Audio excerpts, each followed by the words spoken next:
The loud noise of pots and pans woke me up suddenly. I sat up in bed, my heart racing. Mark was already out of bed, and his side of the bed felt cold. I felt a familiar dread as I heard my mother-in-law's voice coming from the kitchen. "Mark, you should have married someone better," Eleanor said in a mean tone as I quietly moved closer, holding my breath. Even after 25 years of hearing her put me down, her words still hurt. I hoped Mark would finally stand up for me, but he stayed quiet, like always. I walked into the kitchen, trying to be brave. "Good morning, Eleanor." She turned around quickly, giving me a mean look. "Oh, look who finally decided to join us," she said sarcastically. Before I could say anything, she started complaining about how I keep the house. She criticized everything from the dish towels to how I load the dishwasher. Mark kept busy with his coffee, avoiding my eyes, even though I was silently asking for his support. "You know, Mark, if you had listened to me years ago, you could have married a woman who knows how to manage a home properly," Eleanor continued with a voice full of disdain. I felt my face turn red with embarrassment and anger. "Why didn't you defend me?" I asked Mark, my voice shaking. "Do you agree with her?" He looked down at the floor, shifting his feet nervously. "Mom, that's enough," he mumbled, but his weak attempt to stop her only seemed to make her bolder. "Don't be so sensitive, Beth," Eleanor said dismissively. "If you can't handle the truth, that's your problem." As she turned back to the stove, I saw the pain in Mark's eyes, but at that moment, I felt deeply betrayed, not just by Eleanor, but also by Mark, who promised to love and protect me. I thought I would have a peaceful weekend to myself while Mark was at his weekly golf game, but just after noon, the doorbell rang. I already knew who it was before I opened the door and saw Eleanor standing there with her lips pressed together in disapproval. "Well, aren't you going to invite us in?" she demanded, gesturing to her husband Gerald, who was standing behind her as usual. I forced a smile. "Of course, come in." They walked past me into the living room, and Eleanor looked around the room as if she were checking for dust. "I decided we should have a family lunch today," she announced, settling in on the couch.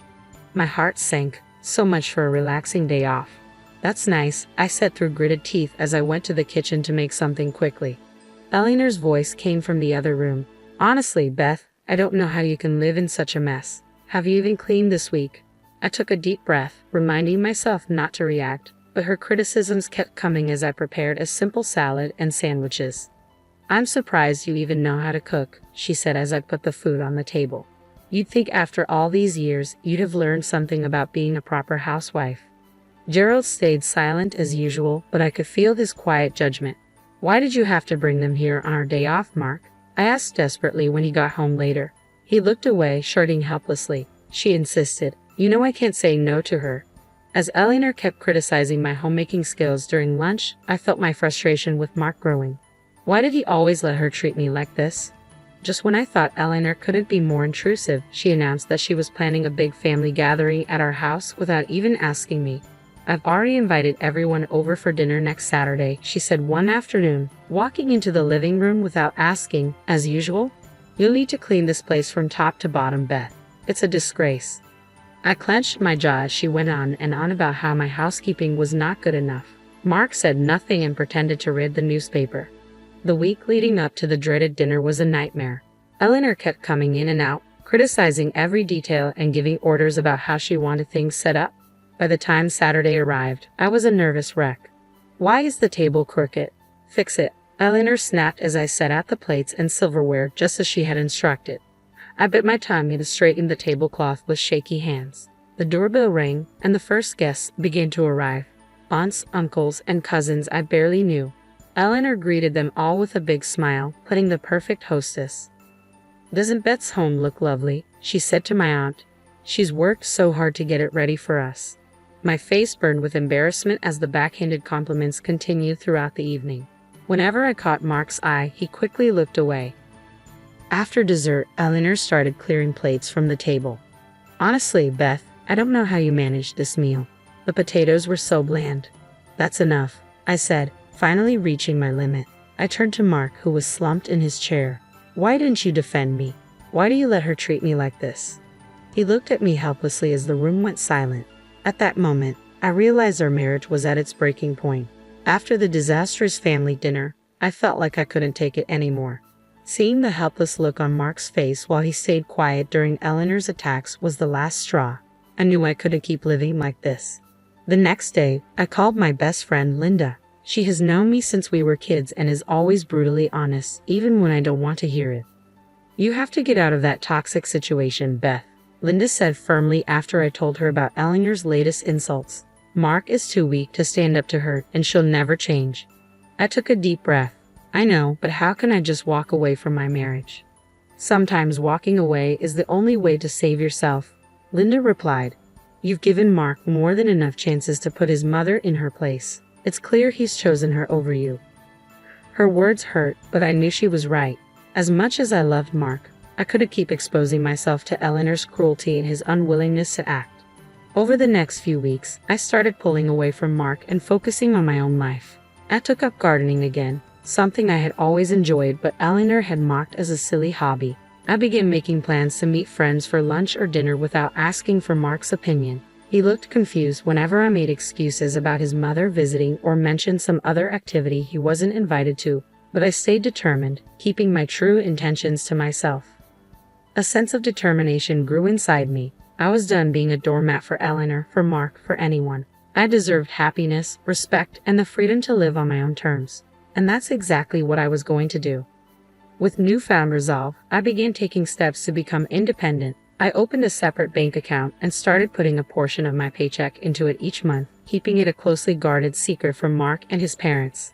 Whenever Eleanor would make another unannounced visit, I stayed polite but distant, no longer doing everything she wanted. If she criticized my housekeeping, I just shrugged it off. Her comments no longer hurt me. "What's gotten into you lately?" Mark asked one evening, his brow furrowed with concern. "You've been so different." I forced a smile. "Just reevaluating some things, that's all." I didn't explain any further. The more I pulled away, the more strained our interactions became. Mark seemed completely confused by my sudden aloofness. The once passive wife he knew slowly disappearing before his eyes. Good, I thought. Let him wonder. Let him realize I'm no longer the doormat he allowed his mother to walk all over. In truth, my mind was focused on bigger plans, finding a way to finally break free from Eleanor's toxic grip once and for all. With each paycheck I saved, that future came closer. I knew it would devastate Mark when I finally told him my plans. A part of me still loved him and hoped he might eventually find the strength to stand up to his mother himself. But I couldn't keep hoping for something that might never happen. I had to do this for myself. My new mantra became independence at any cost. The road ahead would be difficult, but I was determined to walk it alone if I had to. No more settling, no more suffering in silence. It was time to put myself first. With each paycheck I squirreled away, my secret savings account grew larger and eventually, it was enough to make my long-awaited move. One afternoon, I slipped out and met with a realtor, explaining that I needed to buy a small home just for myself. She showed me a cozy little bungalow, perfect for a fresh start. I put in an offer that day, using only my name on the paperwork. A few weeks later, the house was officially mine, a space where I could finally breathe, free from Eleanor's toxic presence. But I knew keeping it a secret was only delaying the inevitable explosion. That night at dinner, I could barely look at Mark without thinking about the news I was about to share. Eleanor prattled on as usual, criticizing everything from the meal to how I'd set the table. "Enough," I said firmly, setting down my fork. "I have an announcement." Eleanor raised an eyebrow but stopped talking. Mark looked at me with a puzzled expression. Taking a deep breath, I met his confused gaze. "I've bought a house just for me. I'm moving out." The words hung in the air as Eleanor's face twisted in anger. "You ungrateful little, how dare you make decisions like that without consulting me?" she yelled. "That's just it, Eleanor," I replied calmly. "It's my decision, not yours. I don't need your permission or approval." Mark seemed to shrink in his chair as his mother continued her tirade. I waited for him to speak up, to defend me like he never had before, but he stayed silent and sullen as always. In that moment, I felt both liberated and heartbroken. Leaving was the right choice, yet Mark's passivity showed how little he valued me after all these years. "Mother, stop," he finally mumbled. "Beth deserves her peace." After I announced my decision to leave, an uneasy silence fell over the house. Eleanor had stormed off in anger, as I expected, but it was Mark's lack of reaction that hurt me the most. He sat there with his shoulders slumped, unable to look at me, as if I had just blindsided him instead of standing up for myself after years of torment. "Well?" I asked when the silence dragged on. You've had plenty of chances to defend me against your mother's cruelty. What are you going to do?" Mark opened his mouth, then closed it again. I could almost see the struggle within him, a lifelong tug of war between his controlling mother and his desire to please everyone. I'm sorry, Beth," he finally said, his voice barely a whisper. "You're right. All this time, I've let my mother walk all over you, over us." He dragged a hand down his face, looking suddenly much older. "I realized tonight that if I don't stop this now, I'm going to lose you for good, and that's my worst fear." Tears filled my eyes despite my determination. Hearing him actually acknowledge the dysfunction and admit how much he failed me broke through the wall I'd built. "For once in your life, you need to choose," I said, my voice trembling. "Your mother or me, because I won't live like this any longer." Mark's jaw tightened, and I saw a flicker of determination I hadn't seen in years. "I choose you," he stated firmly. "I'm done with my parents' toxicity. If they can't respect my life with you, then I'm done trying to please them." In that moment, I felt a glimmer of hope that maybe, just maybe, Mark could find the strength to prioritize me in our marriage. But I knew this was just the first of many challenges we have to face. After Mark declared he was choosing me over his toxic parents, I felt a bit hopeful about our marriage. But I knew rebuilding trust wouldn't happen overnight. We had years of hurt and dysfunction to work through. In the days that followed, Mark seemed more confident in his decision. He stopped taking Eleanor's calls and ignored her increasingly angry voicemails demanding explanations. "I finally feel free," he admitted one evening over dinner, "like a weight has been lifted off my shoulders." I smiled cautiously, still afraid to get my hopes up too much. "I'm glad you're seeing things clearly now, but you know your mother won't give up easily." Sure enough, within a week, Eleanor showed up unannounced, banging angrily on the door. "Mark, you can't shut me out like this. We're family." To my surprise, Mark didn't even flinch. He just pulled aside the curtains to reveal her red, angry face and then turned his back. "I think you should leave, Mother," he said calmly. "Beth and I have made our decision."